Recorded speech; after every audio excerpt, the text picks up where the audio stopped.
আমাদের বাড়ির বউদের কিছু না কিছু প্রতিদিনই কিন্তু রান্না করতে হয়। তো সেই জন্য আমি আজকে প্ল্যান করেছি, তো মুরগির মাংস রান্না করব। তো এটাই আমি আপনাদের আজকে শেয়ার করব রেসিপিটা। তো আসসালামু আলাইকুম, সবাই কেমন আছেন? তো আমি প্রথমে কড়াইতে পেঁয়াজ কিছু বেরেস্তা করে এর মধ্যে ক্যাপসিকামও দিয়েছি, আর মুরগির মাংসগুলো আলুগুলো একসাথে দিয়ে আমি এখন এটাকে কিছুক্ষণ কষাবো। প্রায় 10 মিনিট একটু কষাবো, যেহেতু একটু কক মুরগি টাইপ।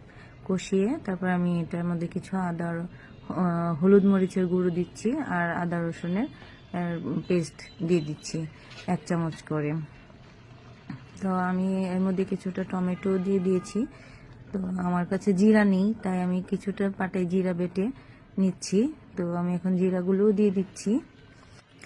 তো জিরেগুলো দেওয়ার পরে আমার কাছে মনে হচ্ছিল যে মশলাটা একটু কম মনে হচ্ছে, তাই আমি এক্সট্রা করে গোলমরিচের সাদা গোলমরিচ আর কালো গোলমরিচ একসাথে পাটাই বেটে এটাও আমি দিয়েছি।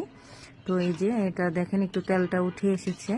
তো আশা করি রান্নাটা খুব ভালো হবে, কারণ আমি একটু ভিন্ন টাইপের রান্না করতে পছন্দ করি, প্রতিদিন কিছু না কিছু অন্য ওয়েতে। তো যাই হোক, আজকের এই ওয়েটা আমি রান্না করেছি, জানি না কেমন হবে, এটা আমি প্রথম করেছি এইভাবে।